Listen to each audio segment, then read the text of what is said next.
गांवों के बुजुर्गों के मुंह से सुनी जाने वाली कहानियां हमेशा से ही रहस्यमय और आकर्षक रही हैं। इनमें से कुछ कहानियां इतनी गहरी और अनूठी होती हैं कि उन्हें सुनकर आपका दिमाग खड़ा हो जाता है। ऐसी ही एक कहानी है भूतिया ट्रेन की, जो आज भी लोगों के बीच चर्चा का विषय बनी हुई है। ये कहानी एक ऐसी ट्रेन के बारे में है जो किसी भी सामान्य ट्रेन से अलग है। ये ट्रेन दिखने में तो सामान्य होती है, लेकिन जब आप इसमें सवार होते हैं तो आपको एक ऐसी दुनिया में ले जाया जाता है जहां रहस्य और अज्ञात की झांकी खुलती है। इस कहानी का मुख्य पात्र एक युवक है जिसका नाम अर्जुन है। अर्जुन एक साधारण इंसान है जिसने अपने जीवन का अधिकांश समय शहर में बिताया है। उसके पास एक नौकरी है, एक छोटा सा परिवार है और वह अपने जीवन को बिल्कुल सामान्य ढंग से जी रहा है। लेकिन एक दिन उसके जीवन में एक ऐसी घटना घटित होती है जो उसे अपने अतीत, वर्तमान और भविष्य के बारे में सोचने पर मजबूर कर देती है। इस कहानी की शुरुआत एक रात के साथ होती है जब अर्जुन अपने दोस्तों के साथ एक छुट्टी के लिए एक दूरस्थ गांव में जाता है। वह अपने दोस्तों के साथ खुशी खुशी यात्रा कर रहा होता है, लेकिन एक बात उसे अजीब लगती है। जब वह रेलवे स्टेशन पर पहुंचता है तो उसे एक ऐसी ट्रेन दिखाई देती है जिसके बारे में कोई भी उसे जानकारी नहीं दे पाता। ये ट्रेन न तो किसी टाइम टेबल में दर्ज है और न ही किसी रेलवे अधिकारी को इसके बारे में पता है। फिर भी ये ट्रेन वहां खड़ी है और उसके दरवाजे खुले हैं। अर्जुन को इस ट्रेन में सवार होने के लिए एक अजीब सा लुभाव रहता है। उसे लगता है कि यह ट्रेन उसे कहीं और ले जाएगी जहां उसे अपने जीवन के बारे में कुछ खास बातें समझने को मिलेंगी। इसलिए वह अपने दोस्तों को छोड़कर इस ट्रेन में सवार हो जाता है और यहीं से उसकी रहस्यमय यात्रा की शुरुआत होती है। भूतिया ट्रेन की यह कहानी सिर्फ एक यात्रा की नहीं, बल्कि एक ऐसे सफर की है जो अर्जुन को अपने अंदरूनी डरों, सपनों और चुनौतियों का सामना करने के लिए मजबूर करती है। ये कहानी उस रहस्य का खुलासा करती है जो इस ट्रेन के पीछे छुपा है और यह भी बताती है कि कैसे अर्जुन इस यात्रा के बाद अपने जीवन को एक नई दिशा देता है। तो आइए इस रहस्यमय सफर पर चलते हैं जहां हर स्टेशन पर एक नई कहानी का आरंभ होता है और हर यात्रा एक नई सीख लेकर आती है। इस कहानी को पढ़ते हुए आपको लगेगा कि यह सिर्फ एक रहस्य की कहानी नहीं है, बल्कि यह एक ऐसा संदेश है जो हमें अपने जीवन के बारे में सोचने के लिए बाध्य करता है। ये कहानी आपको उस दुनिया में ले जाएगी जहां वास्तविकता और कल्पना की सीमाएं धुंधली हो जाती है और आपको ये समझने का मौका देती है कि जीवन में कुछ चीजें हमेशा से ही रहस्यमय रही है। अर्जुन और उसके दोस्त विकास और सुमित एक छुट्टी के लिए गांव में जा रहे थे। उनका प्लान था कि वे शहर के शोरगुल से दूर एक सप्ताह के लिए आराम करेंगे। उन्होंने एक बार फिर अपनी बचपन की यादों को ताज़ा करने का फैसला किया था। गांव का वातावरण शांत और स्वच्छ था, जो उन्हें अपने जीवन के बदलाव के बारे में सोचने में मदद करता था। रात के 9 बजे तीनों दोस्त ट्रेन स्टेशन पर पहुंचे। स्टेशन का वातावरण शांत था, लेकिन थोड़ा अजीब भी। चारों ओर खामोशी थी और लगभग कोई भी यात्री नहीं दिख रहा था। स्टेशन के प्लेटफॉर्म पर एक ट्रेन खड़ी थी जिसके दरवाजे खुले थे। ट्रेन के बाहरी हिस्से पुराने और धूल भरे दिख रहे थे, लेकिन अंदर से उजाला आ रहा था। ऐसे टाइम पर यहाँ कोई ट्रेन कैसे? विकास ने प्रश्न उठाया। शायद कोई लेट ट्रेन है, सुमित ने उत्तर दिया। लेकिन अर्जुन को ये ट्रेन अजीब लग रही थी। उसने अपने दोस्तों से कहा, इस ट्रेन के बारे में कुछ अजीब सा लग रहा है। क्या अजीब? ये तो सिर्फ एक ट्रेन है, विकास ने हंसते हुए कहा। अर्जुन ने ट्रेन की ओर ध्यान से देखा। ट्रेन के ऊपर लिखा नाम था तारांकन, भूतिया ट्रेन तारांकन। ये नाम उसे थोड़ा डरावना लगा। उसने अपने दोस्तों से पूछा, क्या तुमने कभी भूतिया ट्रेन के बारे में सुना है? दोनों ने सिर हिलाकर ना में जवाब दिया। अर्जुन को इस ट्रेन के अंदर जाने का एक अजीब सा लुभाव रहने लगा। उसे लगा कि यह ट्रेन उसे किसी अनजान दुनिया में ले जाएगी। उसने अपने दोस्तों से कहा, मैं इस ट्रेन में जाकर देखना चाहता हूँ। क्या?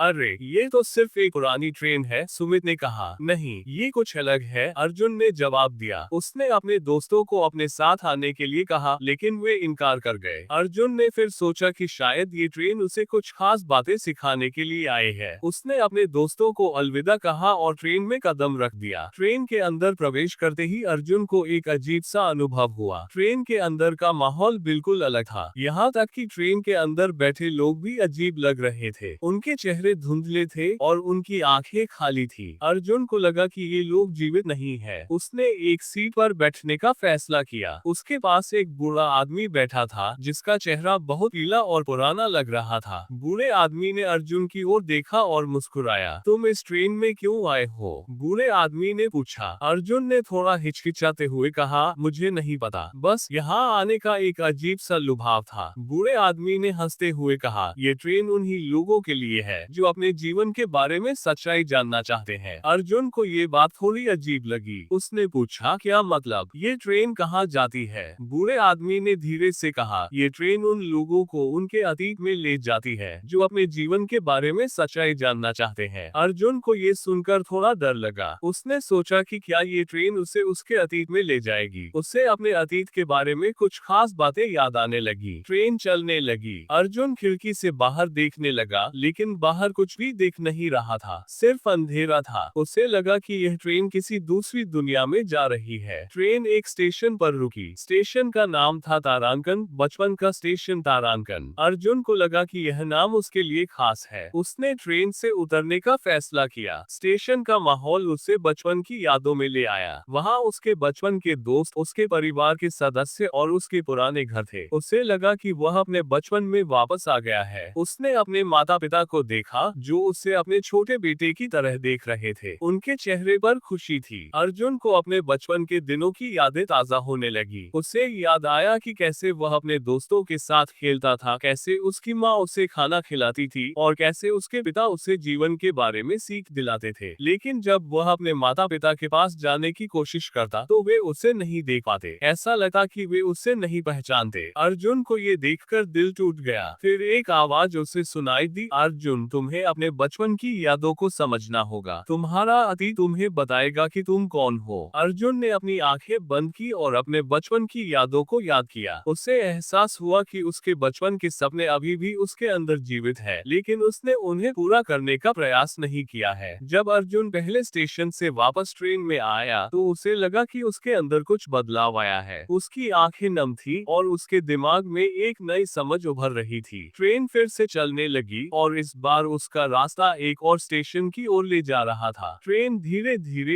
एक और स्टेशन पर रुकी। स्टेशन का नाम था युवावस्था का स्टेशन। अर्जुन को ये नाम सुनकर लगा कि यह उसके जीवन के उस पड़ाव को दर्शा रहा है जब उसने अपने भविष्य के लिए बड़े फैसले लिए थे। उसने ट्रेन से उतरने का फैसला किया। स्टेशन का माहौल उसे अपनी युवावस्था की यादों में ले आया। वहाँ उसके कॉलेज के दोस्त, उसके पढ़ाई के दिन और उसके सपनों की दुनिया थी। उसे याद आया कि कैसे वह अपने सपनों को पूरा करने के लिए लड़ता था और कैसे उसने कई बार अपने लक्ष्यों को पीछे छोड़ दिया। एक तरफ उसे अपने कॉलेज के दोस्तों के साथ खुशियों की यादें ताजा हुई। वो उनके साथ खेलने, बातें करने और उनके साथ सपने बनाने के दिनों को याद करने लगा। लेकिन दूसरी तरफ उसे याद आया कि कैसे उसने अपने सपनों को छोड़ दिया था क्योंकि उसने समाज की उम्मीदों को पूरा करने का फैसला किया था। इस बीच एक आवाज उसे सुनाई दी, अर्जुन, तुम्हारे पास बहुत सारे विकल्प थे, लेकिन तुमने अपने दिल की आवाज को नहीं सुना। अर्जुन ने अपने आसपास देखा, लेकिन कोई नहीं था। फिर भी वह आवाज उसके दिमाग में गूंज रही थी। उसे एहसास हुआ कि उसने अपने जीवन में कई बार गलत फैसले लिए हैं क्योंकि उसने अपने दिल की बात नहीं सुनी। उसने सोचा कि क्या ये फिर से ठीक करना संभव है, क्या वह अपने जीवन को एक नई दिशा दे सकता है। जब अर्जुन दूसरे स्टेशन से वापस ट्रेन में आया तो उसे लगा कि वह अपने जीवन के बारे में कुछ खास बातें समझने लगा है। ट्रेन अब तीसरे स्टेशन की ओर बढ़ रही थी। ट्रेन एक और स्टेशन पर रुकी। स्टेशन का नाम था वर्तमान का स्टेशन। अर्जुन को ये नाम सुनकर लगा कि यह उसके वर्तमान जीवन की झलक दिखाएगा। उसने ट्रेन से उतरने का फैसला किया। स्टेशन का माहौल उसे अपने वर्तमान जीवन की यादों में ले आया। वहाँ उसका घर, उसकी नौकरी और उसके परिवार के सदस्य थे। उसे लगा कि वह अपने वर्तमान जीवन में वापस आ गया है। लेकिन जब उसने अपने परिवार के सदस्यों को देखा तो उनके चेहरे उदास लग रहे थे। उसे लगा कि वे कुछ खास बातें उससे कहना चाहते हैं, लेकिन उनके मुंह से कोई शब्द नहीं निकल रहा था। एक आवाज उसे सुनाई दी, अर्जुन, तुम्हारा वर्तमान तुम्हारे अतीत के फैसलों का परिणाम है। तुमने जो फैसले लिए हैं वे तुम्हें यहाँ ले आए हैं। अर्जुन को एहसास हुआ कि उसका वर्तमान उसके अतीत के फैसलों का परिणाम है। उसे लगा कि अगर वह अपने जीवन में बदलाव लाना चाहता है तो उसे अपने वर्तमान को बदलना होगा। जब अर्जुन तीसरे स्टेशन से वापस ट्रेन में आया तो उसे लगा कि उसने अपने जीवन के बारे में कुछ खास बातें समझनी शुरू कर दी है। ट्रेन अब अंतिम स्टेशन की ओर बढ़ रही थी। ट्रेन एक और स्टेशन पर रुकी। स्टेशन का नाम था भविष्य का स्टेशन। अर्जुन को ये नाम सुनकर लगा कि यह उसके भविष्य की झलक दिखाएगा। उसने ट्रेन से उतरने का फैसला किया। स्टेशन का माहौल उसे एक नई दुनिया में ले आया। वहाँ उसे उसे अपने सपनों की दुनिया दिखी जहां वह अपने दिल की बात को सुन रहा था। उसे लगा कि वह अपने भविष्य को एक नई दिशा दे सकता है। एक आवाज उसे सुनाई दी, अर्जुन, तुम्हारा भविष्य तुम्हारे हाथों में है, तुम अपने जीवन को बदल सकते हो। अर्जुन को एहसास हुआ कि उसका भविष्य उसके हाथों में है। उसने फैसला किया कि वह अपने जीवन में बदलाव लाएगा और अपने सपनों को पूरा करने का प्रयास करेगा। जब अर्जुन ट्रेन से उतरा तो उसे लगा कि वह अपने जीवन के बारे में कुछ खास बातें समझ गया है। उसने अपने दोस्तों को ढूंढा और उन्हें अपनी यात्रा के बारे में बताया। अर्जुन ने फैसला किया कि वह अपने जीवन में बदलाव लाएगा। उसने अपनी नौकरी छोड़ दी और अपने सपनों को पूरा करने के लिए एक नई दिशा चुनी। भूतिया ट्रेन ने उसे अपने जीवन के बारे में सच्चाई सिखाई और उसने अपने जीवन को एक नई दिशा दी। दोस्तों, अगर आपको हमारी कहानी पसंद आई है तो एक कमेंट जरूर करना। धन्यवाद।